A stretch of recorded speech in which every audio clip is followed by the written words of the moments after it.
বাংলাদেশের বাইরে পৃথিবীর বিভিন্ন প্রান্তে যেখান থেকে চ্যানেলে দেখছেন আপনাদের সকলকে সাদর আমন্ত্রণ তৃতীয় মাত্রা দেখবার জন্যে। বাংলাদেশ এবং বৈশ্বিক পরিস্থিতি নিয়ে আলোচনার জন্য আমার সঙ্গে স্টুডিওতে রয়েছেন আমার বায়ে বসা আছেন প্রাক্তন সেনা কর্মকর্তা এবং সামরিক নিরাপত্তা বিশ্লেষক অবসরপ্রাপ্ত মেজর জেনারেল ডক্টর মনিরুল ইসলাম আখুন্দ, এবং আমার ডানে রয়েছেন সেন্টার ফর গভর্নেন্স স্টাডিজ সিজিএসের নির্বাহী পরিচালক এবং ইস্ট ওয়েস্ট ইউনিভার্সিটির অর্থনীতির শিক্ষক পারভেজ করিম আব্বাসী। স্বাগত আপনাদের দুজনকে তৃতীয় মাত্রায়।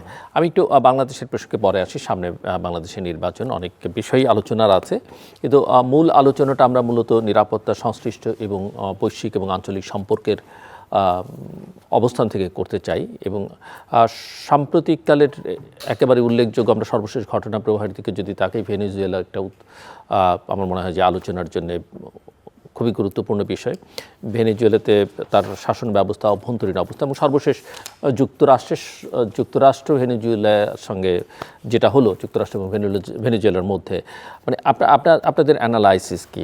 মেজর জেনারেল মনিরুল ইসলাম আখুন্দ, আপনি কীভাবে দেখেন? জি, অনেক ধন্যবাদ। আমরা খুব অবাক হয়ে দেখলাম কিছুদিন আগে মার্কিন যুক্তরাষ্ট্র একটা মিলিটারি অপারেশন, যেটা নাম দিয়েছিল অ্যাবসলিউট রিজলভ, 150টা এয়ারক্রাফট এটা পার্টিসিপেট করে এবং তারা খুব সফলভাবে ভেনেজুয়েলার রাষ্ট্রপতি নিকোলাস মাদুরি এবং সিলিয়া মাদুরি তার ওয়াইফকে তারা তুলে নিয়ে আসে ভেনেজুয়েলা থেকে। জাতিসংঘ সনদের 2/4 বলা আছে, কোনো দেশ অন্য কোনো দেশের অনুমতি ছাড়া, আত্মরক্ষা ছাড়া, জাতিসংঘের নিরাপত্তা পরিষদের অনুমতি ছাড়া শক্তি প্রয়োগ করতে পারে না। সুতরাং এই সনদ অনুযায়ী মার্কিন যুক্তরাষ্ট্র যেটা করেছে এটা আন্তর্জাতিক আইনের একটা লঙ্ঘন করেছে। বাট এই কথাটাও সত্য যে মাদুরে এবং তার যে সরকার ছিল এটা একটা করাপ্ট সরকার ছিল এবং there are serious allegations against him. মাদক পাচারের সাথে সম্পৃক্ত ছিল, আইন বহির্ভূত killing, extra judicial killing, corruption, নানা রকমের। এবং ভেনেজুয়েলা পৃথিবীর সবচেয়ে বড় তেল রিজার্ভ, অয়েল রিজার্ভ ভেনেজুয়েলাতে 3.3 বিলিয়ন ব্যারেল। সৌদি আরবিয়াতে হচ্ছে 247 বিলিয়ন, আর তার থেকেও বেশি ভেনেজুয়েলা। অথচ ভেনেজুয়েলার জিডিপি হচ্ছে পৃথিবীর 84, বাংলাদেশে হচ্ছে 36, আর সৌদি আরবের হচ্ছে 19। পার ক্যাপিটা যদি ধরেন, বাংলাদেশের 20 কোটি মানুষ থাকা সত্ত্বেও আমাদের পার ক্যাপিটা ইন্ডেক্স হচ্ছে 147 এবং ভেনেজুয়েলা হচ্ছে মাত্র 140, যেখানে তাদের জনসংখ্যা হচ্ছে মাত্র 3 কোটি। সুতরাং this government was corrupt, Madhuri was corrupt, এই ব্যাপারে কোনো সন্দেহ নাই। বাট তার মানে এটা না যে একটা দেশের রাষ্ট্রপ্রধানকে আমি একটা অপারেশন করে আমি তুলে নিয়ে আসবো। এবং this has set a very wrong example, precedence. এখন রাশিয়া বলতে পারে যে আমি যাকে পছন্দ করি না তাকে আমি তুলে নিয়ে আসবো, চায়না বলতে পারে যাকে পছন্দ করি না তাকে তুলে নিয়ে আসবো। So it has not actually, even আঞ্চলিক শক্তিগুলো এখন বলতে পারবে আমরা যা চাই সেটাই করতে পারবো। এবং শুধু যে সে ল্যাটিন আমেরিকাতে তার এই আগ্রাসন সীমাবদ্ধ রেখেছে, সে তো ভেনেজুয়েলা আক্রমণ করলো, সে এখন কলম্বো, মেক্সিকো, কিউবাকেও সে হুমকি দিচ্ছে। এবং তার থেকে বড় ব্যাপার হচ্ছে সে গ্রিনল্যান্ডের দিকে নজর দিয়েছে, এবং গ্রিনল্যান্ড হচ্ছে ডেনমার্কের অন্তর্ভুক্ত একটা রাজ্য। এবং এটা নিয়ে অবশ্য উনি অনেকদিন ধরে কথা বলছে এবং এটা মার্কিন যুক্তরাষ্ট্রের মাত্র 7% নাগরিক তার এই আশাটাকে সাপোর্ট করে। এবং ন্যাটোর তো একটা, US is the leader of NATO, এবং ন্যাটোর একটা leading nation cannot want to annex a part of NATO, যেটা ডেনমার্ক। সো এটা অত্যন্ত উদ্বেগজনক একটা ব্যাপার। বাট এটাও আমি বিশ্বাস করি মার্কিন যুক্তরাষ্ট্র, any nation has the right to protect its own borders and protect it's citizen. তাদের দেশের জন্য যেটা ভালো সে অবশ্যই করার অধিকার তাদের আছে। বাট এটা কোনোভাবেই গ্রহণযোগ্য না যে আরেকটা দেশে গিয়ে আমি রাষ্ট্রপতিকে তুলে নিয়ে আসবো। এবং this is not the first time. 37 বছর আগে প্যানামার রাষ্ট্রপতি নরিয়েগোকেই তারা তুলে নিয়ে আসছিল, বুশ, এবং তার 30 বছর জেল হয়েছিল এবং 17 বছর জেল সে কেটেছে। এবং মাদুরার ভাগ্যও খুব একটা ভালো না। এবং এটা নিয়ে নানা প্রতিবাদ আমরা বিশ্বব্যাপী দেখতে পাচ্ছি। হাতে গোনা কয়েকটা দেশ ডোনাল্ড ট্রাম্পের সাপোর্টে কথা বলেছে, যেরকম আর্জেন্টিনার রাষ্ট্রপতি, সে ডোনাল্ড ট্রাম্পের খুবই অনুগত। বাট অধিকাংশ রাষ্ট্র, ইভেন মার্কিন যুক্তরাষ্ট্রের ঐতিহাসিকভাবে মিত্র যারা, তারাও কিন্তু এটার প্রতিবাদ করেছে যে কোনোভাবে আরেকটা দেশ, একটা স্বাধীন দেশের রাষ্ট্রপতিকে তুলে নিয়ে আসতে পারে না। এবং তার পরিবর্তে, এবং এটার কারণটা কি, because I said that they have the highest oil reserve. 1999 সালে হুগো চাভেজ, মানে মাদুরোর আগের রাষ্ট্রপতি, উনি অয়েল কোম্পানিগুলোকে জাতীয়করণ করেছিলেন এবং আমেরিকান বড় বড় অয়েল কোম্পানিগুলোকে বের হয়ে আসতে হয়েছে, শেভরন এবং এক্সন মোবিল ইত্যাদি ইত্যাদি। এবং এখন ডোনাল্ড ট্রাম্প বলছে যে আমি এই রাষ্ট্রটাকে পরিচালনা করব। কিভাবে আরেকটা দেশকে পরিচালনা করে এটা আমাদেরকে অপেক্ষা করে দেখতে হবে। তাদের কাছ থেকে অলরেডি 50 মিলিয়ন ব্যারেল তেল, যেটা অলরেডি উত্তোলন করা হয়েছে, রেডি, এটা মার্কিন যুক্তরাষ্ট্র কিনে নেবে। এবং ডোনাল্ড ট্রাম্প বলছে যে এই টাকাটা ভেনেজুয়েলান নাগরিকদের পিছনে, এই দেশের পিছনেই খরচ করা হবে। এটা খুব একটা বড় অংশ না। মার্কিন যুক্তরাষ্ট্রে প্রতিদিন 20 মিলিয়ন ব্যারেল তেল তারা ব্যবহার করে। সারা পৃথিবীতে 100 মিলিয়ন ব্যারেল তেল ব্যবহার হয়, এর মধ্যে 1/5 মার্কিন যুক্তরাষ্ট্রে ব্যবহার করে। বাট ইভেনচুয়ালি সে বলছে যে আমেরিকান তেল কোম্পানিগুলোকে যাবে, তাদের অয়েল ইনফ্রাস্ট্রাকচারটা ডেভেলপ করবে এবং ওখান থেকে তারা তেল। এবং আরেকটা কারণে মাদুরের উপর ডোনাল্ড ট্রাম্প ক্ষিপ্ত ছিল যে উনি এই ভেনেজুয়েলার তেলগুলো চায়না এবং রাশিয়াতে রপ্তানি করছেন। ইতিমধ্যে আপনারা দেখেছেন 3টা জাহাজ তারা আটক করেছে, যেটা রাশিয়ান রেজিস্টার্ড। সো এটা, এবং এটা is the result of A doctrine যেটা 1823 সালে জেমস মনরো দিয়েছিল, মনরো ডক্ট্রিন বলে। এবং এটা পরিবর্তিত করে এখন ডোনাল্ড ট্রাম্প এটার নাম দিয়েছে ডন রো ডক্ট্রিন, ডন রো ডক্ট্রিন। এবং it includes enlistment and expansion.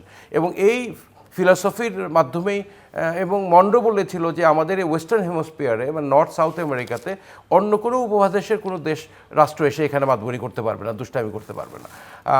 এবং এটাই অনেকদিন এটা স্থিমিত ছিল। ডোনাল্ড ট্রাম্প এটা পর চালু করেছে এবং সে বলেছে যে আমাদের আশেপাশে থাকা রাষ্ট্রগুলো তোমরা মাদক তৈরি করবে, রপ্তানি করবে, আমাদের দেশ ক্ষতিগ্রস্ত হবে, এটা আমরা কোনোভাবে গ্রহণ করব না। সো এটা মিশ্র প্রতিক্রিয়া।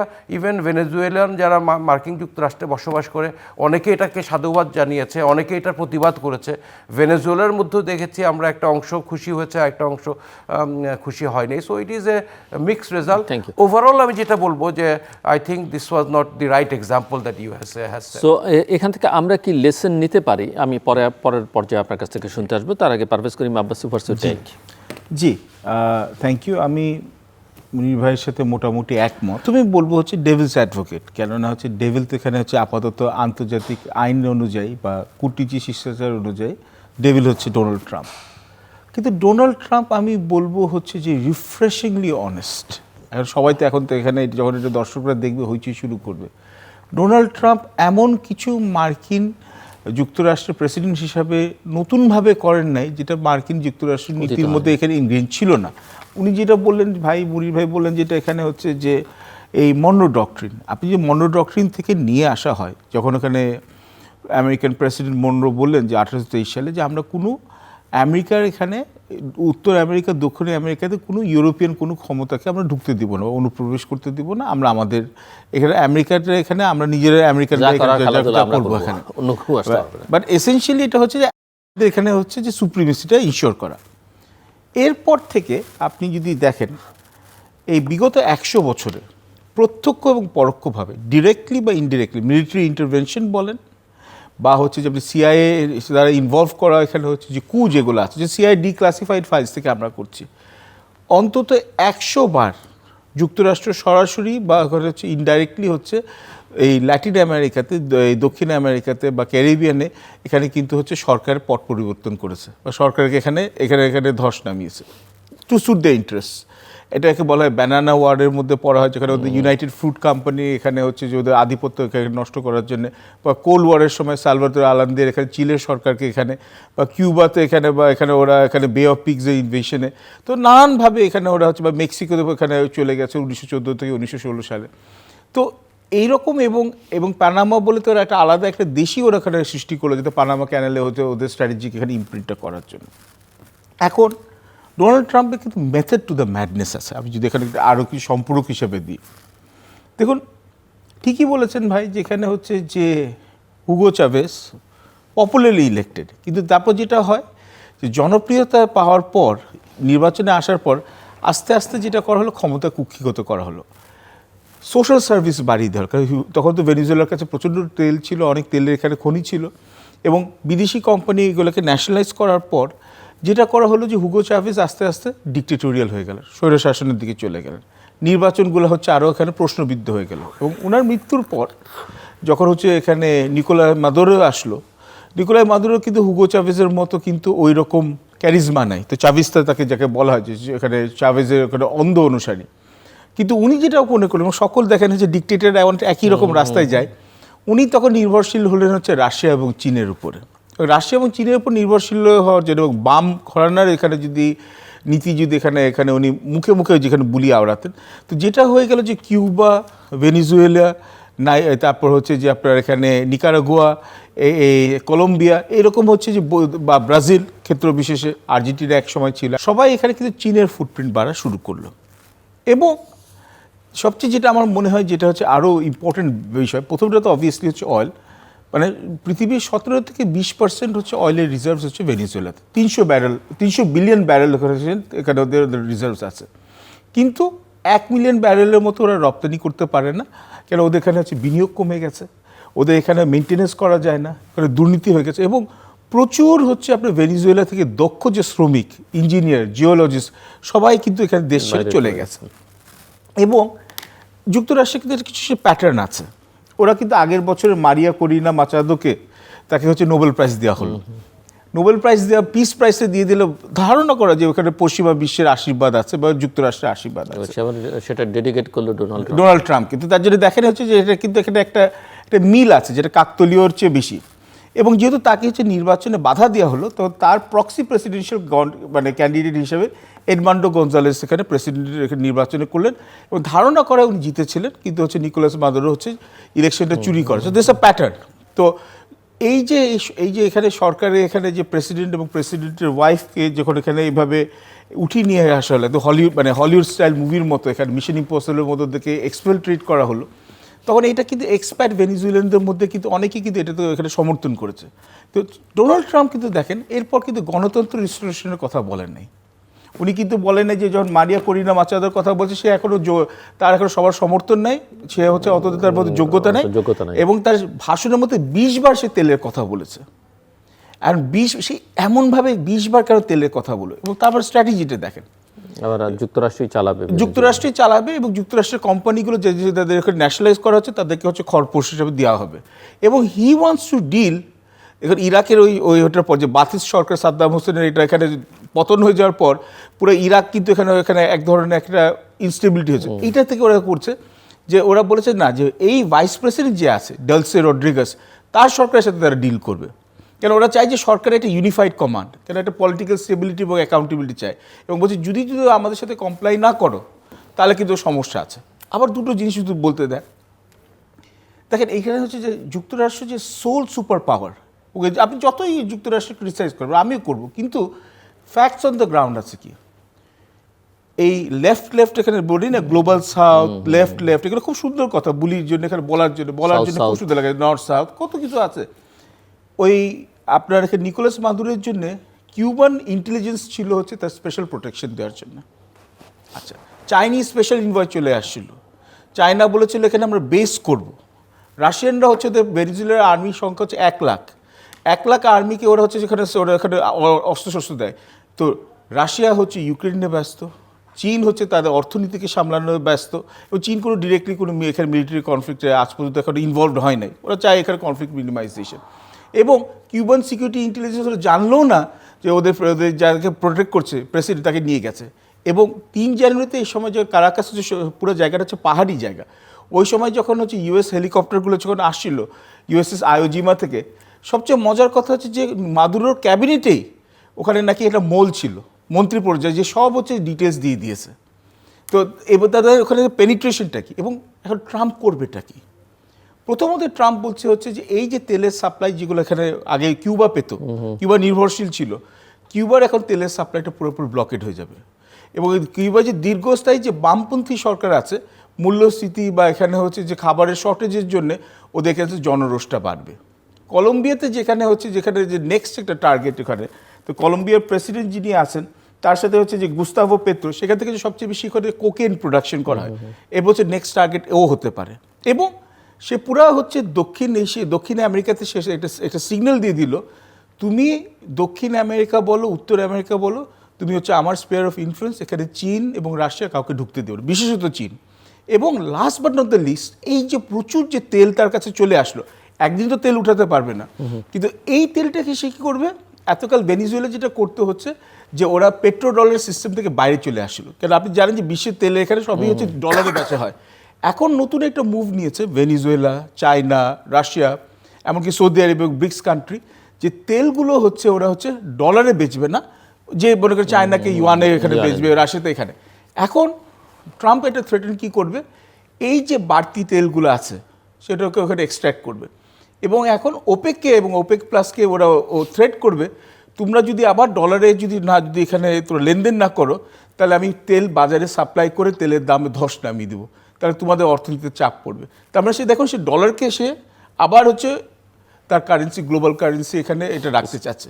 তো ডোনাল্ড ট্রাম্পকে আমরা যতই ক্রিটিসাইজ করি, তার স্বার্থে যেটা জেনারেল সে মুনিরও বলেছেন যুক্তরাষ্ট্রের যে- স্বার্থে হ্যাঁ, সে কিন্তু হচ্ছে যা যা করা, চীনের প্রভাবকে খাটানো, চীনের বিরুদ্ধে বা যুক্তরাষ্ট্রের বিরুদ্ধে যেখানে যে সামরিক একটা জোট হচ্ছে বা অর্থনৈতিক জোট হচ্ছে, সবগুলোকে কিন্তু খণ্ড করার চেষ্টা করছে।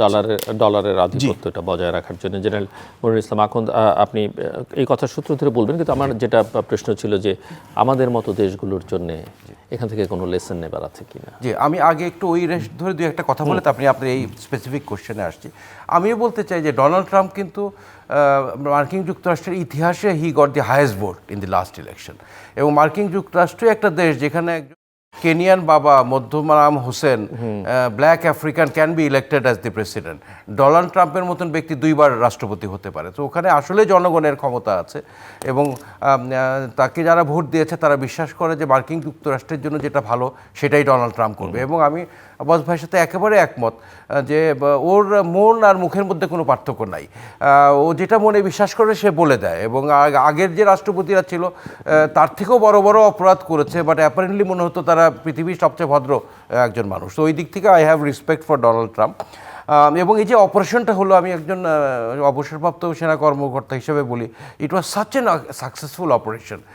20টা ক্যাম্প থেকে, বেস থেকে 150টা এয়ারক্রাফট এসে, এবং মার্কিন যুক্তরাষ্ট্রে এই প্রিপারেশনটা শুরু হয়েছে 6 মাস আগে। ওরা এই প্যালেসের মতন হুবহু আরেকটা প্যালেস কনস্ট্রাক্ট করেছে, ওই প্যালেসে তারা রিহার্সেল করেছে কি লাগবে, কি যন্ত্র লাগবে। সিআই এজেন্ট মৌল এমনভাবে স্ট্যাবলিশ করেছে কখন রাষ্ট্রপতি ঘুমায়, কখন খাবার খায়, কখন কোথায় যায়, সব কিছু। এবং ইট ওয়াজ এ ফ্ললেস অপারেশন। একজন মার্কিন যুক্তরাষ্ট্রের অংশগ্রহণকারী ডেল্টা ফোর্সের সদস্য নিহত হয়নি, শুধু আহত হয়েছে। শুনেছি যে 40 জনের মতন ভেনেজুয়েলান অথবা সিভিলিয়ান নিহত হয়েছে, এর মধ্যে কিউবান অনেক। এবং আশ্চর্য ব্যাপার, এই প্রেসিডেন্টের সিকিউরিটি দিত Cuban force, not Venezuelan force. তার মানে ওর দেশের নাগরিকদের প্রতি এই রাষ্ট্রপতির কোনো আস্থা ছিল না, সে কিউবান ফোর্স রাখতো। এখন আমাদের জন্য কি করণীয়? অফকোর্স আমাদের তেল নাই, লেসন কি? জি, আমাদের তেল নাই, সুতরাং এই বাট আমাদের যেটা সবচেয়ে ভালনারেবিলিটি সেটা হচ্ছে our geo strategic location, our access to the bay of Bengal. সে কারণেই কিন্তু সুপার পাওয়ারদের দৃষ্টি আমাদের উপরে। চায়না আমাদের উপরে ইনফ্লুয়েন্স আনতে চায়, রাশিয়া চায়, ভারত তো চাই, এবং মার্কিন যুক্তরাষ্ট্রের জন্য বাংলাদেশ খুবই ইম্পর্ট্যান্ট একটা দেশ। Two counter China, Bangladesh is a very important location. So from this perspective, we have vulnerability, but again আমরা 7 সমুদ্র অনেক ডিস্টেন্স ইউএসএ থেকে। ইউএস তাদের নেইবারহুডে যেভাবে ইনফ্লুয়েন্স খাটাতে পারে, এবং এইসব নেইবারহুডের দেশগুলোর কার্যকলাপ যেভাবে মার্কিন যুক্তরাষ্ট্রকে ডিরেক্টলি এফেক্ট করে, আমাদেরটা বেশ দূরে ওই। বাট এবং আমি আশা করি অফকোর্স আমরা there is no permanent friend or foe in international diplomacy. আমাদের অচিরে যে ইলেকশনটা হবে, যে দলই নির্বাচিত হোক না কেন, তারা বিচক্ষণার সাথে আমাদের ইউএস এর এই ধারাতে অন্য কোনো শক্তিমান দেশ তারাও তো উৎসাহিত হতে পারে। এটা তো আমি আগেই বলেছি, এটা set a very wrong example. এখন যদি চায়না যে রাষ্ট্র, চায়না হতে পারে, ইন্ডিয়া হতে পারে, রাশিয়া হতে পারে, তখন কিন্তু আন্তর্জাতিক নিন্দা জানাবে, but there will be an example that US has done it before them. সুতরাং এটা কিছুটা বৈধতা পাবে। অন্যায়ের বৈধতা আসবে। সো ওই পার্সপেক্টিভতে it is a very dangerous situation, এবং আমাদের স্বার্থ যেখানে থাকবে সেখানে আমরা যাব। উই মাস্ট স্ট্যাবলিশ, ভারত আমাদের জন্য অত্যন্ত গুরুত্বপূর্ণ, 3 দিকেই আমাদের ভারত। আমরা ভারতকে অপছন্দ করি, পছন্দ করি, যেই হোক, যেটাই হোক না কেন, but we can't survive without India, India cannot survive without us. So আমাদের এমন একটা সম্পর্ক গড়ে তুলতে হবে যেখানে একটা উইন উইন সিচুয়েশন হবে। আমাদের আগে গত 15 বছর যে সম্পর্কটা ছিল, যে চুক্তিগুলো হয়েছে, একটা একতরফা ছিল, এগুলো অ্যামেন্ড করতে হবে। So we must have a relationship of mutual benefit, not only with India, with Pakistan, with China, with Russia, with USA. যেখানে আমাদের স্বার্থ থাকবে, আমাদের দেশের জন্য যেটা ভালো হবে সেটার দিকে আমাদের এগিয়ে যেতে হবে। সো ডোনাল্ড ট্রাম্প এখন অনেক সমালোচনা, আজকেও আমরা দেখলাম যে মিনেসোটায় একটা আইসি এজেন্ট একজন মহিলাকে মেরে ফেলেছে গুলি করে, এবং নানা রকম ক্রিটিসিজম, 3 বার গুলি করেছে, এবং এখানে বলা হচ্ছে যে only they can use in self defence. আমি যদি একজন আইন শৃঙ্খলা রক্ষাকারী বাহিনী হিসাবে মনে করি যে আমি নিহত হব, আমাকে মেরে ফেলছে, তখনই আমি লেথাল ফোর্স ব্যবহার করতে পারি। এখানে সরাসরি সে গুলি করেছে 3 বার, এটা নিয়ে অনেক সমালোচনা হচ্ছে। বাট এগেন, আমি দীর্ঘদিন মার্কিন যুক্তরাষ্ট্রে ছিলাম, that is actually a place where you have freedom of speech. Donald Trump যদি কোনো অন্যায় করে, জনগণ যদি এটা অ্যাকসেপ্ট না করে, নেক্সট সিনেট এবং কংগ্রেস ইলেকশনে দেখা যাবে এটা পরিবর্তন। এবার সবচেয়ে বেশি ডেঞ্জারাস সিচুয়েশন ছিল, যেটা অনেকদিন পরে হয়েছে, যে সাধারণত মার্কিন যুক্তরাষ্ট্রের রাষ্ট্রপতি যে পার্টি থেকে ইলেক্টেড হয়, ইউজুয়ালি ওই ইলেকশনে কংগ্রেস এবং সিনেটের মেজরিটি পায় আদার পার্টি, বাট এবার কিন্তু সবই সে পেয়েছে। So he was more stronger than any other party. But at the end I must say মার্কিন যুক্তরাষ্ট্রের যে কনস্টিটিউশন 300 বছর আগে লেখা, it is such a mature constitution, এবং এটার মাত্র 27 বার না কতবার অ্যামেন্ডমেন্ট হয়েছে। It does not allow anybody to have absolute power. এবং আপনি মার্কিন যুক্তরাষ্ট্রে বসবাস করলে সিস্টেমটা জানলে আপনি বুঝবেন যে অ্যাকচুয়ালি রাষ্ট্রপতির ক্ষমতা খুবই সীমিত। The power is with the Congress and the Senate and the state governors. So Donald Trump যে অ্যাকশনটা করেছে, কংগ্রেস সিনেট বলছে যে তারা কংগ্রেশনাল অথরাইজেশন ছাড়া করেছে, সো সে আইন ভঙ্গ করেছে।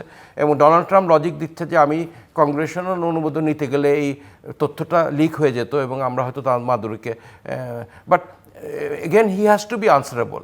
মার্কিন যুক্তরাষ্ট্রের সিস্টেমটা is such that nobody is above the law and nobody has absolute পাওয়ার।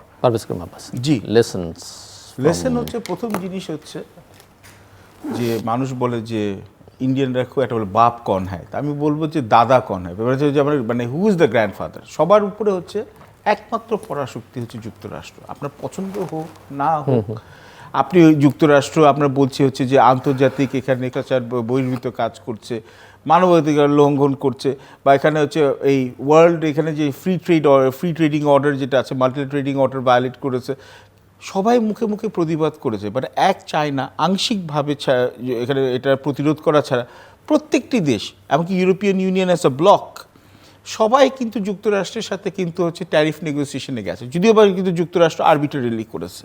কেন? এটা হচ্ছে পৃথিবীর সবচেয়ে সর্ববৃহত্তম অর্থনীতি। চীন এখন এগিয়ে আসছে, কিন্তু চীন যুক্তরাষ্ট্রকে ধরতে গেল বেস্ট পসিবল প্রজেকশন, আমি আপনাকে সবাইকে বলি বেস্ট পসিবল প্রজেকশন হচ্ছে মিনিমাম আরও 20 থেকে 30 বছর, যদি everything goes all right in China. এবং মাথাপিছু আয়ে কিন্তু চীনরা কিন্তু আরও 100 বছর লাগবে পিছিয়ে যেতে। আর ইনস্টিটিউশনস তো আলাদা জিনিস, চীনে কিন্তু অনেক কিন্তু উন্নতি হয়েছে, আমি কিন্তু এর কোনোদিন অস্বীকার করছি না। কিন্তু আরেকটা জিনিস হচ্ছে যেটা যুক্তরাষ্ট্রের হচ্ছে দের মিলিটারি মাইট, এটাকে বলো muscular display of Munro doctrine বা ডনরো ডক্ট্রিন। পৃথিবীতে দেখিয়ে দিল যে কীভাবে মিনিমাল ব্লাডশেডে অবজেক্টিভস করতে পারে। It's more of a message, মানে একটা টেস্ট কেস করলো আর বাকিগুলো একটা ডেমোস্ট্রেশন। লেসেন্স কি? যুক্তরাষ্ট্রের যেগুলো অ্যালার্জি সেগুলোতে না যাওয়া। আমরা যে এখন বলছি না যে গ্লোবাল সাউথ, বা আমরা ব্রিক্সে জয়েন করব, বা আমরা হচ্ছে যে এখানে একটা চায়না রাশিয়া লেড এখানে অল্টারনেটিভ অর্ডার করব, বা ডলারের বিরুদ্ধে বা ডলারের বিপরীতে আমরা এখানে অন্যান্য কারেন্সি যাব, এগুলো করতে গেলে বড় বড় যুক্তরাষ্ট্র কিন্তু অনেকদিন ধরে বাংলাদেশের উপর এক ধরনের নজর আছে। ইভেন সর্বশেষ ভিসা বন্ডের এর মধ্যে তালিকার মধ্যে বাংলাদেশকে ঢুকিয়ে দিয়েছে একদম। তো আমি আপনাকে বলবো হচ্ছে যে এইগুলো এবং ওরা কিন্তু ওদেরকে এই যে আমরা তো এখনও জানি না যে আমরা যে ট্যারিফ কনসেশনগুলো করলাম, আমরা কিন্তু 3-4টি দেশ মাত্র আছে বিশ্বে যারা হচ্ছে আমরা কিন্তু মানে আমরা ডিসক্লোজার সবটা করি নাই, কিছু এখানে হিডেন ক্লজ আছে যেটা পরে নির্বাচিত সরকারের উপর দায়িত্ব পড়বে যেগুলোকে নিয়ে ওটাকে রেখাপাত করবে না কিনা। তো চীনা যে আমাদের যে আমরা র মেটেরিয়াল বা কাঁচা মাল যে আমরা আমদানি করি, ওগুলো যদি খুব বেশি এখানে একটা রুলস অফ অরিজিনের একটা মাত্রা যদি এখানে মানে এটা এক্সিড করে তাহলে আমেরিকান ট্যারিফ পড়তে পারে। এবং ইন্দো প্যাসিফিক স্ট্র্যাটেজির ব্যাপারে বা হচ্ছে যে আপনার ওখানে আমেরিকান যেসব জিনিসগুলোতে প্রায়োরিটি আছে, যেমন এখানে সামরিক চুক্তি জিসোমিয়া আকসা, সেখানে কিন্তু আমি বলবো যে সামনের সরকারকে কিন্তু চিন্তা করতে হবে। এবং আরেকটা জিনিস এব্রাহাম অ্যাকর্ডও আছে। কেন আপনি তো দেখো আমরা যে আহমেদ আর সুরার যে এখানে হচ্ছে যে যখন সে এখানে সিরিয়াতে জিতলো তখন অনেকেই খুব খুশি হচ্ছিল। এবং আমার মনে আছে যে আপনার প্রোগ্রামে আমি বলেছিলাম প্রায় 1 বছর হয়ে যাচ্ছে, 8 মাসের মতো হবে, যে এখানে কিন্তু সিরিয়াতে যুক্তরাষ্ট্র এই যে পট পরিবর্তন হলো, যুক্তরাষ্ট্রের একটা ভূমিকা আছে। এবং আহমেদ আল শরাকে যেহেতু পশ্চিমা বিশ্ব নিচ্ছে বা পজিটিভলি দেখছে, এব্রাহাম অ্যাকর্ডটাকে ওরা লেজিটিমাইজ করার জন্য। তো যুক্তরাষ্ট্রের যে প্রায়োরিটিসগুলো ওগুলোকে আইডেন্টিফাই করা এবং নিজের স্বার্থ পরিপন্থী কাজ না করে, নিজের স্বার্থকে বিকি না দিয়ে যুক্তরাষ্ট্রতে কন্টিনিউস এঙ্গেজ করা। এবং আরেকটা যদি আপনি বলেন লেসেনটা, চীন কিন্তু 2027 সালে কিন্তু ওরা বলছে ওদের সক্ষমতা বাড়াতে চাচ্ছে, যে তাইওয়ানকে ওরা যদি if they want they can invade, এরা দেল বি ইনকারেজড। রাশিয়া তো নিশ্চয়ই ইউক্রেনের যুদ্ধের ব্যাপারে ওরা আরও বেশি এখানে হচ্ছে যে ওরা আরও দৃঢ়তা পাবে। এবং আরেকটা জিনিস হচ্ছে কিন্তু বাংলাদেশ আগে চেয়ে ওদের আমাদের জিও স্ট্র্যাটেজিক লোকেশনের জন্য বা আমাদের ভৌগোলিক এখানে অবস্থানের জন্য আমরা এখনও একটা সার্টেন ডিগ্রি অফ ওয়েস্টার্ন ইন্টারেস্টে আছি, কিন্তু we are very low on US মানে প্রায়োরিটি লিস্ট। ভারতের সাথে একটা লেভেলের বাইরে আমাদের কিন্তু ওদের সাথে কিন্তু সম্পর্কটা খুব বেশি তিক্ত করা উচিত না। এখন তো ধরেন ক্রিকেট নিয়ে একটা সমস্যা, মানে নানা রকম প্রভোকেশন, এবং বাংলাদেশে গত কয়েক মাসে বিভিন্ন দেশের লোকজন যাদের নিয়ে নানা রকমের কন্ট্রোভার্সি আছে, কোশ্চেন আছে, সিকিউরিটি থ্রেট আছে, সেরকম লোকজনের আসা যাওয়ার কথা করিডোরে আছে। I am not sure about that. আরেকটা হচ্ছে যে অনেকেই আবার মনে করেন যে ভারতের সঙ্গে এখন যা খুশি তাই হয়তো আমরা করতে পারি, এক ধরনের প্রবণতা আছে। কিন্তু আর যুক্তরাষ্ট্রের সঙ্গে অনেকেই মনে করেন যে সেই সম্পর্কটা ভারতের আগের মতো উষ্ণ নেই, সেটাও কাজে লাগাবার চেষ্টা অনেকেই করছেন। যদিও অনেকে উদাহরণ হিসেবে টানেন যে ওই 500% শুল্কের বিলে সাইন করেছেন ডোনাল্ড ট্রাম্প ভারতের উপরে। দ্বিতীয়ত নরেন্দ্র মোদীকে নিয়ে তিনি একটা কথা বলেছেন, তিনি তাকে স্যার ডেকে তার সঙ্গে দেখা করতে চেয়েছেন। সো এই জায়গাটা যেটা আপনি বলছিলেন, এই ভারত বাংলাদেশ সম্পর্কের ভবিষ্যৎটা আসলে কি, আমি পরে জেনারেল মনিরের কাছে যাচ্ছি আপনার কাছে। প্রথম জিনিস মানে আসলে এটা নিয়ে যে এক ধরনের উত্তেজনা আছে উভয় দিক থেকেই, এটা তৈরি করা এবং কারো কারো প্রভোকেশনও আছে যে কিছু একটা হোক হলিয়ে একটা, বাট এইখানে আসলে আমাদের কি রোল প্লে করা উচিত। এবং বাংলাদেশের আবার একটা বাস্তবতা হচ্ছে যে সরকার একটা আছে, বুঝে হোক না বুঝে হোক তারাও এর মধ্যে জড়িয়ে আছে। তাদের আবার প্যাট্রন মেন্টর নানা কিছু আছে বা নানান টুলস আছে নানান দেশে বিদেশে, তারা একভাবে কাজ করছে। আবার ইলেকশন যেহেতু সামনে, একাধিক রাজনৈতিক দল মনে করছে যে তারাই ক্ষমতায় যাবে, ক্ষমতায় গেলে তারা কি করবে, কি হবে, কি হওয়া উচিত, সেটার উপরে অনেক কিছু নির্ভর করছে। একটু ছোট করে বললাম, আমি জেনারেল মনিরের কাছে যাবো। তারপর ভারত বাংলাদেশের যে সম্পর্ক যে এখন অবনতি হচ্ছে, এটা হচ্ছে 3টি পার্টি আছে আমার ব্যক্তিগত এখানে আছে। এক হচ্ছে ভারতে হচ্ছে একটা অ্যান্টি বাংলাদেশ কার্ড খেলা হচ্ছে, পুরোপুরি হচ্ছে ডোমেস্টিক পলিটিক্যাল কারণের জন্য। কেন ভুললে হবে না যে পরের বছরে আসাম, মানে এই বছরে মার্চের মধ্যে আসাম এবং হচ্ছে মে বা জুন জুলাইয়ের দিকে হচ্ছে আপনার হচ্ছে পশ্চিমবঙ্গে নির্বাচন আছে। আসামে ওরা যেটা হেমন্ত বিশ্ব শর্মার এখানে ওটা হচ্ছে এখানে যথেষ্ট এখানে মুসলিম জনসংখ্যা আছে 25% মতো, 20 থেকে 25% মতো। ওই জায়গায় হচ্ছে যে বিজেপি আগে ওরা ক্ষমতাসীন আছে, ওরা হচ্ছে এখানে ডিফেন্ড করতে হবে। এবং নরেন্দ্র মোদী লেড বিজেপি বা আরএসএসের সবচেয়ে বড় অবস্টেকল যে রিসেন্ট টাইমস দুটো জায়গা আছে, একটা হচ্ছে তামিলনাড়ুতে এমকে স্ট্যালিনের পার্টি এবং আরেকটা হচ্ছে মমতা ব্যানার্জির এখানে পার্টি। তো তার জন্য এখানে হচ্ছে মমতা ব্যানার্জির কাছ থেকে ওরা ক্ষমতা সরিয়ে নেওয়ার জন্য বিজেপির যেখানে পশ্চিমবঙ্গের যেখানে যে চিফ শুভেন্দু অধিকারী, সে কিন্তু একটা অ্যান্টি বাংলাদেশি ন্যারেটিভ নিয়েছে। এবং এটার জন্য আপনি দেখবেন যে ওরা কাকে ওরা টার্গেট করলো, মুস্তাফিজুর রহমানকে। মুস্তাফিজুর রহমান আমরা সবাই জানে শত্রুর ভিতর নির্বিশেষে খুব ভালো বোলার, আইপিএলে সে পারমিশন পেয়েছে, তাকে তো অ্যাপ্রুভাল দিয়ে আসে, বিসিসিআই ছাড় দিয়েছে, এখানে কেকেআরে গেছে। কলকাতা নাইট রাইডার্সকে ওন করে শাহরুখ খান, একজন মুসলমান, এবং পশ্চিমবঙ্গের মানে হচ্ছে ব্র্যান্ড অ্যাম্বাসেডার। এবং মমতা ব্যানার্জির সাথে কিন্তু politically he is very close, personally close. তো এটা হচ্ছে কিন্তু মমতা ব্যানার্জি সরকারকে ইনডিরেক্টলি অ্যাটাক করা হলো। তো এটা হচ্ছে ওরা এখানে হচ্ছে অ্যান্টি বাংলাদেশের সেন্টিমেন্টে দেখবেন ওখানে সব, এখানে নর্থ ইস্টে এবং বিশেষত হচ্ছে এখানে বিজেপির যে পশ্চিমবঙ্গের ওরা এটা প্লে করছে। কিন্তু বাংলাদেশও কিন্তু সমানভাবে গিলটি, কেননা আমাদের এখানেও কিন্তু আমরা অ্যান্টি ইন্ডিয়ান সেন্টিমেন্টে প্লে করছি। কারা প্লে করছে? খুব সোজাভাবে বলি, অন্তর্বর্তীকালীন সরকারও কিন্তু এই একটা অংশে এককালে কিন্তু আমি বলবো প্রথম 5-6 মাস কিন্তু ইন্ডিয়ার এখানে আনডিউ প্রেশার এখানে একটা কারেক্ট স্টান্স নেওয়া হচ্ছে, কিন্তু এখন যেটা করা হচ্ছে এটা হচ্ছে পলিটিক্যাল, এখানে হচ্ছে যে এক্সপিরিয়েন্সের জন্য। কেন আমার প্রথম প্রশ্ন হচ্ছে, এখন অন্তর্বর্তীকালীন সরকার 1 মাসের বেশি হয় নাই নির্বাচনের সময়, এখন ভারতের সাথে কৃত্রিমভাবে বা দরকারের চেয়ে বেশি সম্পর্কটা খারাপ করার দরকারটা কি? ভারতের সাথে সম্পর্ক ভালো হবে না খারাপ হবে পরে নির্বাচিত সরকার করবে, হোক এটা বিএনপি হোক জামাত নেতৃত্ব এখানে জোট হোক, তারা করবে, মানুষের ভোট দিয়ে যদি ইলেকশন হয় এবং এখানে ইলেকশন ফেয়ারলি হয় তবে একটা গভর্নমেন্ট পাই। এইগুলোতে ইফস অ্যান্ড বাটস আছে। 2, আমরা দেখছি যে আগের শেখ হাসিনা সরকারের আমলে পাকিস্তানের সাথে যেটা অস্বাভাবিকভাবে সম্পর্কটা খারাপ করা হয়েছিল, নয়াদিল্লি এখানে প্লেজার পাওয়ার জন্য। আর এখন যেহেতু ভারতের সাথে সম্পর্ক ভালো নয়, এখন যে পাকিস্তানের সাথে সম্পর্কটা অস্বাভাবিকভাবে আমরা ভালো করার চেষ্টা করছি, মানে দরকারের চেয়ে বেশি, যেটা হচ্ছে ভারতকে প্রভোগ করার জন্য। এবং তাহলে আমরা দেখছি যে পাকিস্তান আছে, এর মধ্যে এখানে তুরস্ক আছে, এর মধ্যে কাতার আছে, সবই ভালো, কিন্তু সমস্যা হচ্ছে যে ভাই যেটা বললেন, আমি তো আমার প্রতিবেশীকে তো আমি এখানে বা আমার নেইবারকে তো আমি ভুলতে পারবো না। আমার ওয়ার্ল্ডস লংগেস্ট বর্ডার একটা আছে, এবং ভারতে কিন্তু এখানে হচ্ছে যে যুক্তরাষ্ট্রে যে এরকম ইউনিল্যাটারাল মুভসগুলো হচ্ছে, এখান থেকে কিন্তু লেসনটা হচ্ছে আমাদের কিন্তু ভালনারেবিলিটি আছে, ভারতের যেমন আছে আমাদেরকে আছে। এবং আমাদের কিন্তু এখানে একটা লেভেলের পর দুইটা দেশেরই কিন্তু বুঝতে হবে যে আমাদের যে স্ট্র্যাটেজিক সিকিউরিটির জন্য আমরা একজন আরেকজনের ন্যাশনাল ইন্টারেস্টে হার্ট না করি। দ্য প্রবলেম হচ্ছে ভারতে অভ্যন্তরীণ এখানে পলিটিক্সের জন্য এটা করা হয়, বাংলাদেশেও করা হয়, তো অ্যান্টি বাংলাদেশ ও অ্যান্টি ইন্ডিয়া কার্ড কিন্তু দুই জায়গায় প্লে করা হচ্ছে। এবং আমারও মনে হচ্ছে যে মুস্তাফিজুর রহমানের এখানে যেটা নিশ্চয়ই ভুল করেছে, এবং দেখুন ভারতীয় মিডিয়া কিন্তু ধরা উচিত ছিল বিসিসিআইকে, কিন্তু অমিত শাহর ছেলে কিন্তু হচ্ছে ওটার হেড, যে ওটা এটা কেন পারমিশন দিল, ধরলো KKR-কে, কিন্তু আমাদেরও যে রিয়াকশনটা হলো ওভার দ্য টপ। এবং এখন তো হচ্ছে যে বাংলাদেশ খেলতে যাবে না, আর ICC বলছে ভারতেই খেলতে যাবে। আচ্ছা, আমরা তো জানি তো যে ICC-র 80% রেভিনিউ আসে ভারতীয় মার্কেট থেকে, তো এখানে মানে ভারতের যে ডিসপ্রপোর্শনাল ইনফ্লুয়েন্স আছে আমরা তো সবাই জানি, কিন্তু এখন হচ্ছে যে আপনি যে এমন একটা স্টান্স নিলেন, ঠিক আছে বাবা পেলেন, তো বাবা পাওয়ার পর তারপরটা কী হবে? আপনি যে একটা সিস্টেমের সাথে আপনি যে ফাইট করবেন মোরাল স্ট্যান্ড নিয়ে, খুব ভালো কথা, কিন্তু হোয়াট ইজ দ্য মানে এরপরে নেক্সট স্টেপটা কী? তো অন্তর্বর্তীকালীন সরকারও আমি বলবো হচ্ছে যে they are playing the populist card, এবং এটা বোধহয় এখানে এটা আমাদের ভারত বাংলাদেশ সম্পর্কে ভবিষ্যতে এটা কিন্তু বিঘ্নিত হলে কিন্তু দুই দেশের জন্য ভালো হবে না। Major general Monirul Islam Akund. জি, আমিও একমত। It is a unipolar world, we can't deny it.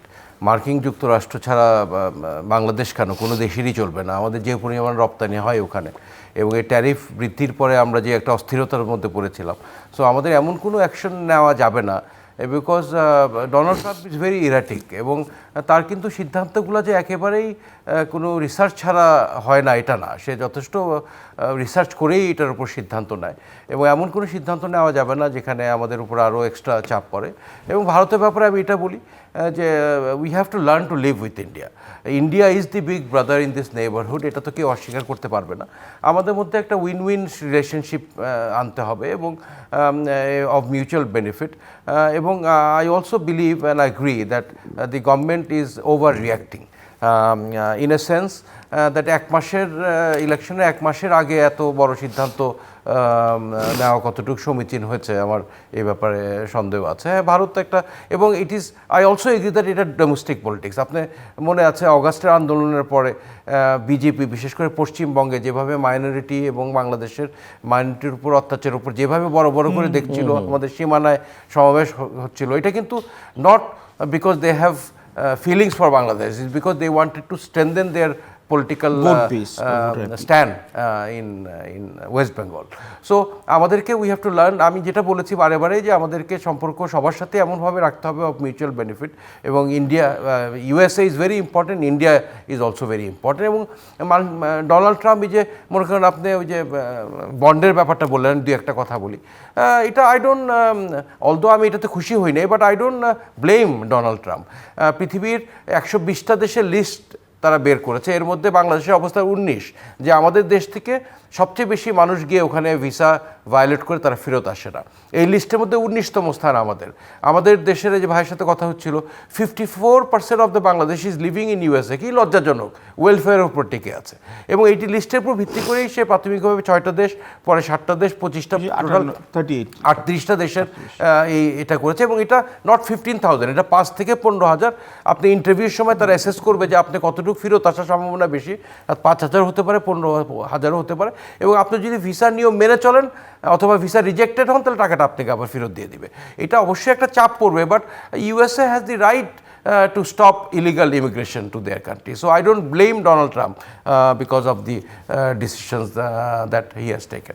So আমরা কেমন আমাদেরকে বুঝতে হবে। আমি অনেকদিন যুক্তরাষ্ট্রে বসবাস করেছি। I have talk to many রাস্তাঘাটে বাংলাদেশি ভাই কীভাবে আসছেন, আমি ট্যুরিস্ট ভিসা নিয়ে আসছিলাম আর যাই নাই, পরে লিগাল হয়ে গেছি। So very big number of Bangladeshis have gone and have not return, এবং we have to be blamed why Bangladesh is included in this. এটা কিন্তু এই ইন্টারিম গভর্নমেন্টের ব্যর্থতা না, আমাদের ডিপ্লোমেসির কোনো ব্যর্থতা না, আমরা জাতিগতভাবে কি এটাই কারণে এটা হয়েছে। এবং আমি শুধু এই ক্ষেত্রে না, আমি মনে করি interim government had a very unique opportunity to take some unpleasant but right decisions for the nation, because তাদের কিন্তু পরবর্তীতে ইলেকশন জিতার কোনো সম্ভাবনা ছিল না।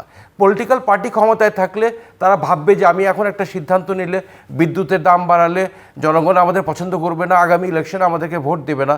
আমি একটা এক্সাম্পল দিলাম, বাট এই ইন্টারিম গভর্নমেন্ট কিন্তু had that liberty, they could have taken decisions which are good for the nation, but আপাততভাবে হয়তো জনগণ একটু অপছন্দ করবে, but in the long run the nation will be benefited because they are not in a position to go for election. এটা তো non political একটা interim government. So আমি মনে করি এই সুযোগটা তারা কাজে লাগায়নি, তারাও এই পপুলার ইমোশনকে সাপোর্ট করে নানা সিদ্ধান্ত দিয়েছে, জনরোষ সৃষ্টি করতে চায় নাই, but this was not a popular government. আপনার এই জনপ্রিয়তা is not important to you, এই দেশের জন্য যেটা ভালো সেটাই এই ইন্টারিম গভর্নমেন্টের করা উচিত ছিল বলে আমি। সো পারভেজ, সামনে নির্বাচন নিয়ে নানা রকমের নিরাপত্তার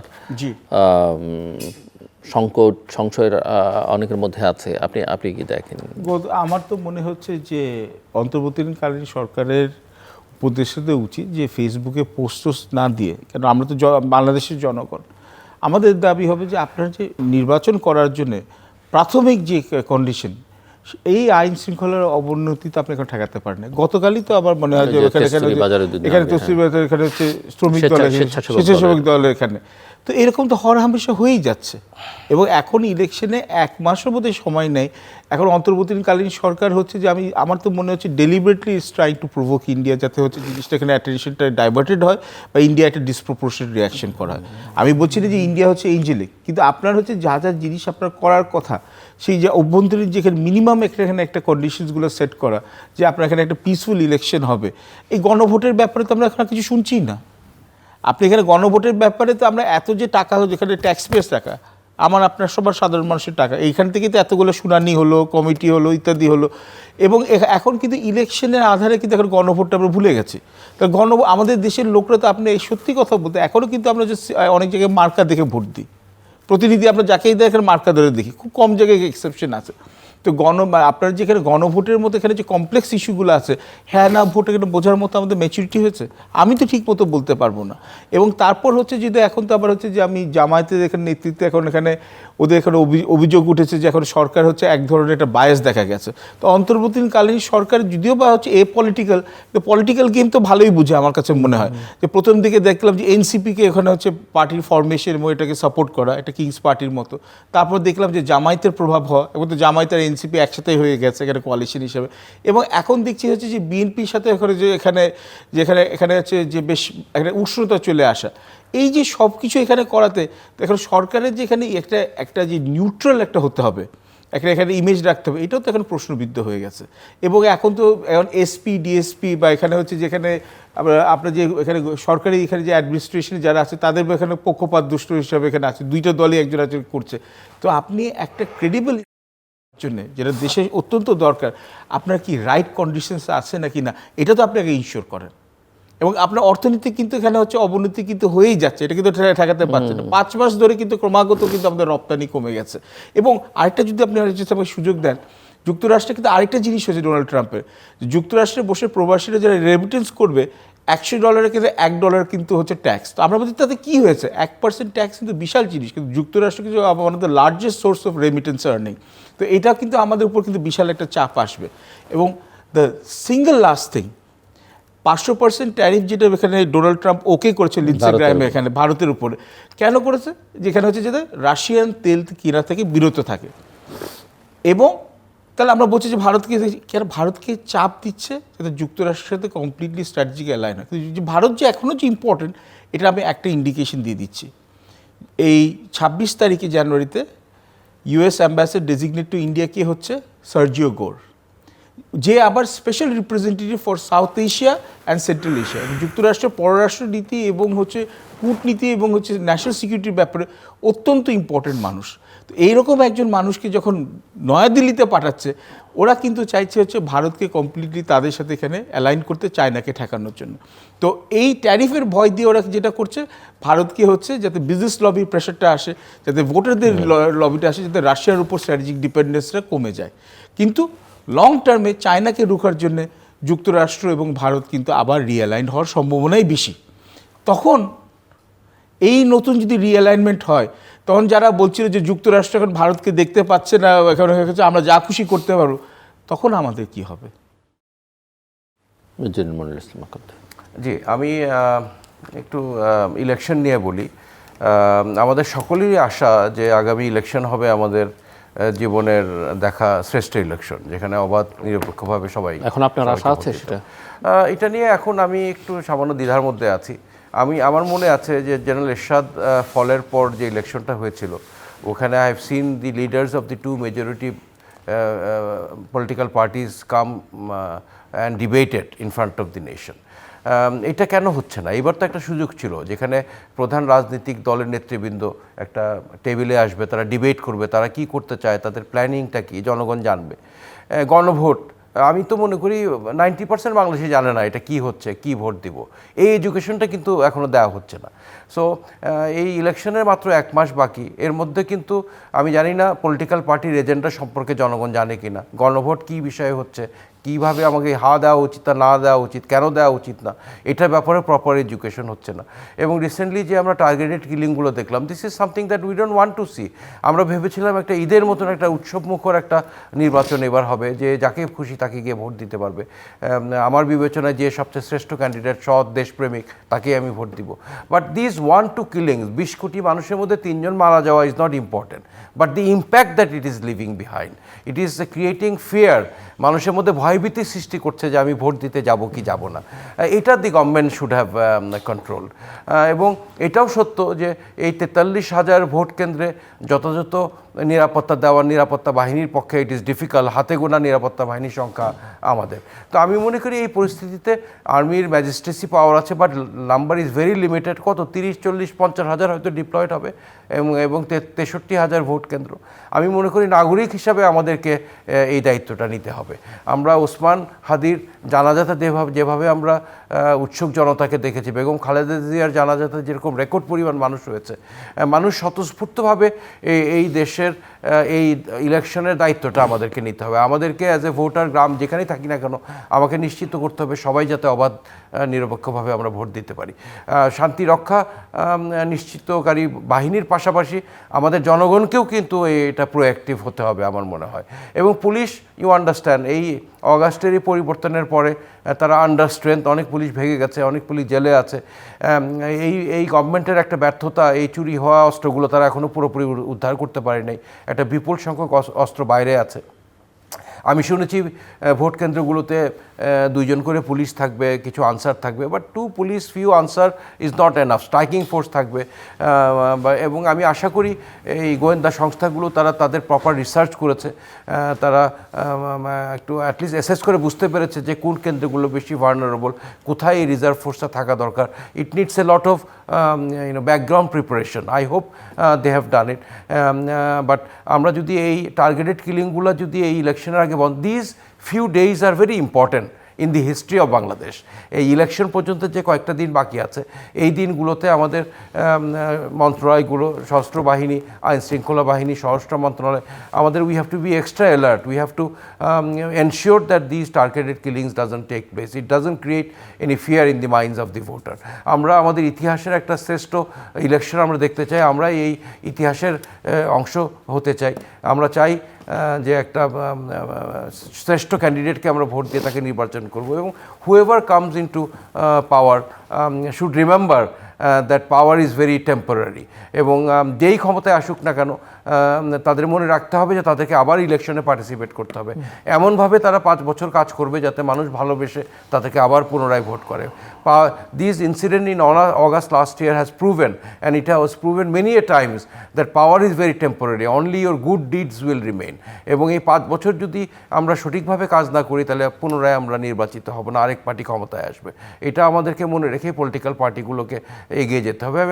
আমি দেখতে চাই তাদের মধ্যে একটা ডিবেট হোক, not only amongst the chairmen but also the senior leaders.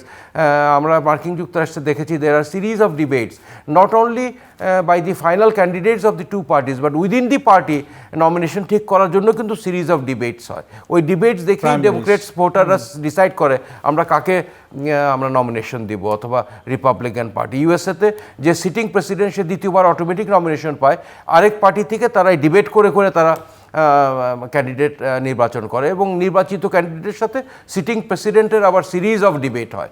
এবং I tell you this debates are so important, এবং this debates actually determine who will win or who will lose. So এইটা আমার মনে হয় আমরা দেখতে চাই ভবিষ্যতে, কিছুদিন আছে। এটার পরে ক্লোজিং। আমার মনে হয় যে এখনও এই জুলাই আগস্টে যে গণবিপ্লব বলেন বা গণজাগরণ বলেন, আমাদের যে 1400 অধিক যে এখানে হচ্ছে যে শহীদ হলো, এখানে তরুণ তরুণী অধিকাংশ শিশুরা আছে, আমার কেন জানি মনে হচ্ছে যে অনেক অংশে তাদের যে আত্মত্যাগ, আমার এখন হচ্ছে যে মনে হচ্ছে যে এটা বৃথা না যায়। এবং সবচেয়ে পরিতাপের বিষয় হচ্ছে যে বড় রাজনৈতিক দলগুলো, বিএনপি আছে, জামায়াতে ইসলামী আছে, জাতীয় পার্টি তো এক অর্থে ওদের ব্যাপারে আমি জানি না, ওদেরকে এখন কি ইলেকশনকে ওরা কি কম্পিট করতে পারবে? এখনো এক ধরনের একটা এক ধরনের একটা ওদের ব্যাপারে একটা অস্বচ্ছতা আছে। আচ্ছা, এবং নতুন যে রাজনৈতিক দল যেটা এখানে হঠাৎ করে এখানে আবির্ভাব হলো ধূমকেতুর মতো, এনসিপি, তো যাই এই সবগুলো দলের মধ্যেই কিন্তু আমি দেখছি হচ্ছে যে এখন কিন্তু একজন আরেকজনকে দোষারোপ করা ছাড়া, একজন আরেকজনকে ভাই যে বললেন এখানে ওরা ওই ম্যানিফেস্টো এখানে হচ্ছে যে এখানে হচ্ছে গড়পড়তা ম্যানিফেস্টো দেওয়া, কেউ বলছে 50 লাখ চাকরি সৃষ্টি করবো, কর্মসংস্থান, কেউ বলছে 1 কোটি কর্মসংস্থান সৃষ্টি করবো। কীভাবে করব? আপনার অর্থনীতির অবস্থা তলানিতে, আপনি IMF-এর লোনে আছেন, আপনার ভারতের সাথে সম্পর্ক খারাপ, যুক্তরাষ্ট্রের সাথে আপনার হচ্ছে যে আপনার এখন ট্যারিফ আগের তুলনায় অনেক বেড়ে গেছে, এবং কিছু হিডেন কন্ট্রাক্টস আছে বা হিডেন কন্ডিশনস আছে যেগুলো ডিসক্লোজ করা হয় নাই। আপনার এখানে রোহিঙ্গার সমস্যা আছে, আপনার মিয়ানমারের সাথে আরেকটি ভারতের ছাড়া একমাত্র প্রতিবেশী যেটা তার সাথে সম্পর্কটা ভালো নাই। তো এই রকম যে এতগুলো সমস্যা আছে, বা আপনি হচ্ছে ভারতে যেখানে শেখ হাসিনার এখানে আওয়ামী লীগের যেখানে যারা আছে, যারা এখানে কনভিক্টেড আছে, তাদেরকে এক্সট্রাডিশনের যে এখানে কীভাবে প্রসেসে শুরু করব, বা এই যে আমরা যে বলছি যে এতগুলো টাকা $240 বিলিয়ন চলে গেছে, একটা টাকাও তো ফেরত আসে নাই। তো আমরা এইগুলো কিভাবে করব, এটা নিয়ে তো আমাদের কোনো বিতর্ক হচ্ছে না, এটা নিয়ে আমার ম্যানিফেস্টো হচ্ছে না। আইদার আমরা কাল্ট অফ পার্সোনালিটি, যে নেতা বা নেত্রী সবার উপরে, বা হচ্ছে যে আমার একটা দলের আদর্শ সবার উপরে, এটা নিয়ে প্রশ্ন করা যাবে না। ভারতপন্থী বা পাকিস্তানপন্থী বলে একজন আরেকজনকে এখানে হচ্ছে কাদালিয়ে ছুড়াছুড়ি করছি, এবং যে আমাদের ব্যাংকিং খাতে এত বড় সমস্যা আছে, আমাদের যে এখানে বেকারত্বের সমস্যা এত আছে, আমাদের তরুণদের মধ্যে বেকারত্ব আছে, এইগুলোর একটা কিন্তু আমি দেখছি না যে এখানে হচ্ছে যে প্রকৃত এখানে হচ্ছে যে এখানে রিয়েলাইজেশন আছে। এবং সবাই কেন যেন মনে করছে বাংলাদেশের সাধারণ মানুষ they are taking them for granted. কিন্তু সমস্যাটা একটা হচ্ছে, আপনি যখন কাউকে আপনি যে নিচু করে দেখেন বা মনে করেন সে অনেক বোকা, আপনি কিছু কিছু লোককে কিছু কিছু সময় বোকা বানাতে পারেন, সবাইকে সবসময় বোকা বানাতে পারবেন না। বাংলাদেশের লোকরা কিন্তু বারবার দেখিয়েছে, ওরা যখন একটা সিস্টেমে যখন ওরা টায়ার্ড হয়ে যায়, ওই সিস্টেমটাকে কিন্তু ছুঁড়ে ফেলে দেয়। এই যে এখন যে এখানে প্রাতিষ্ঠানিক যে একটা রাজনীতির ধারা আছে, ওখান থেকে মানুষের মুখ ফিরাতে কতক্ষণ সময় লাগবে? সময় আছে। এখন আমার মনে হয় রাজনৈতিক দলগুলো হচ্ছে মানুষের জন আকাঙ্ক্ষা, তরুণদের যে জন আকাঙ্ক্ষা আছে, ভবিষ্যতের প্রজন্মদের যেখানে আকাঙ্ক্ষা আছে, ওটার প্রতি সম্মান রেখে ওরা নিজেদেরকে এখানে সংস্কার করুক এবং দেশকে এখানে হচ্ছে ভালো একটা পথে নিয়ে যাওয়ার জন্য ওরা হচ্ছে ওখানে হচ্ছে অ্যাক্টিভলি ওরা এখানে এঙ্গেজ করুক। আপনি আর কিছু যোগ করবেন? Just 1-2 minute. যা আমরা খুবই আশাবাদী, আমি এখনও আশা ছাড়িনি, এখনও পরিবেশটা উৎসব মুখর হয় নাই, বাট অচিরেই হবে। এবং এবার একটা জিনিস ঠিক যে ক্যান্ডিডেট যারা তারা নির্বাচন কমিশনের নিয়মটা খুব সঠিকভাবে মেনে চলছে, জানে যে তারা কোনো নিয়মটা ভঙ্গ করলে তাতে ক্যান্ডিডেন্সি ক্যান্সেল হয়ে যাবে। So I want this election to be a historic election for Bangladesh. It will set an example how election should be done. এবং চিরেই আমি আশা করি যে একটা উৎসবমুখর পরিবেশ সৃষ্টি হবে।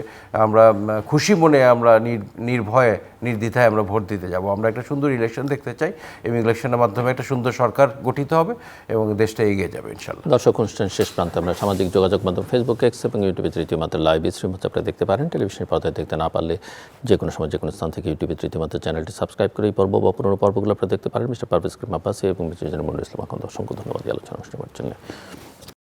দর্শক, আমরা কথা বলছিলাম ভেনেজুয়েলার প্রসঙ্গ নিয়ে। ভেনেজুয়েলার ভেতরকার যে অবস্থা, সেটা কোনো অবস্থাতেই সুখকর কিছু ছিল না সে দেশের নাগরিকের জন্য। বাইরের থেকে দেখলেও সেটা খুব একটা স্বস্তিকর ছিল না। আর যুক্তরাষ্ট্রের জন্যও সেটা যুক্তরাষ্ট্রের স্বার্থের দিক বিবেচনায় তারাও খুব সন্তুষ্ট ছিল না এবং তাদের জন্য সেটা একটা বড় থ্রেট ছিল।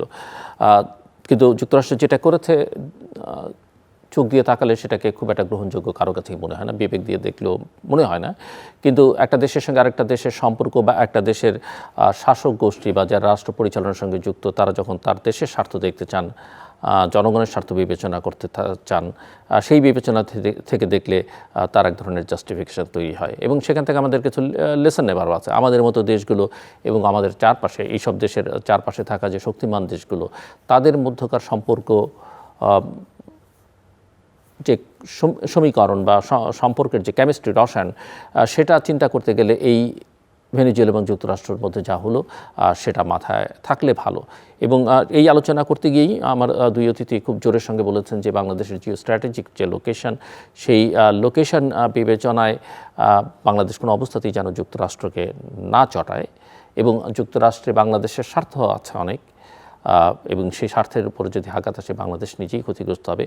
ভারতের সঙ্গে সম্পর্ক ক্ষেত্রে ওনারা বলেছেন যে আমাদেরকে আসলে শিখতে হবে ভারতের সঙ্গে কীভাবে সুসম্পর্ক বজায় রেখে চলা যায়। ভারত আমার প্রতিবেশী, তাকে আমরা অস্বীকার করতে পারবো না। নিশ্চয়ই তাদের প্রতি আমাদের রাগ, খুব অভিমান আছে। তাদের দিক থেকেও তারা এক ধরনের নিরাপত্তা থ্রেট ইতিহাসে বিভিন্ন সময় অনুভব করেছে, যেটা বাংলাদেশের দিক থেকে। কাজেই সমস্যাটা দুই দিক থেকে আছে, শঙ্কার জায়গা দুই দিক থেকে আছে, সম্ভাবনাও হয়তো আছে, কিন্তু সেই সম্ভাবনা আমরা কীভাবে কাজে লাগাবো সেটা বিবেচনার দাবি রাখে। অনেকেই হয়তো আপাত দৃষ্টে মনে করতে পারেন যুক্তরাষ্ট্র এবং ভারতের মধ্যে সম্পর্কে টানাপোড়েন, এটা হয়তো ভারতের সঙ্গে ফাইট করবার জন্য একটা উপযুক্ত সময়। কিন্তু বাস্তবতা যদি আমরা বৈশ্বিক বাস্তবতায় দেখতে চাই, যা কিছু দেখি তার ভেতরে না দেখা অনেক বিষয় আছে। এবং এখন পর্যন্ত যে ইন্দো প্যাসিফিক স্ট্র্যাটেজি বা অন্যান্য বিষয়ে যুক্তরাষ্ট্র এবং ভারতের মধ্যে এক ধরনের সখ্যতা হয়তো আরও বেশ খানিকটা সময় থাকতে হবে এবং তারা দুপক্ষই হয়তো শেষ পর্যন্ত তাদের নিজ নিজ স্বার্থে রাখবে, সেটাও যেন আমাদের বিবেচনার মধ্যে থাকে। নির্বাচন নিয়ে ওনারা কথা বলেছেন, ইতিহাসে সেরা নির্বাচন দেখতে চান। এখন সেরা সেটা কোন অর্থে, ভালো অর্থে না নেতিবাচক অর্থে আমরা জানি না। তবে এই নির্বাচনকে কেন্দ্র করে আইন শৃঙ্খলা পরিস্থিতি এবং নিরাপত্তার ইস্যু, এই বিষয়গুলোতে মানুষের মধ্যে নানা রকমের উৎকণ্ঠা আছে, উদ্বেগ আছে এবং সেটা কাটাবার দায়িত্ব আসলে দায়িত্বে যারা আছেন তাদের। কতটা তারা করবেন সেটা দেখবার জন্য আরও কিছু সময় আমাদের অপেক্ষা করতে হবে। আমাদের সঙ্গে থাকবার জন্য অসংখ্য ধন্যবাদ। সবার জন্য শুভকামনা।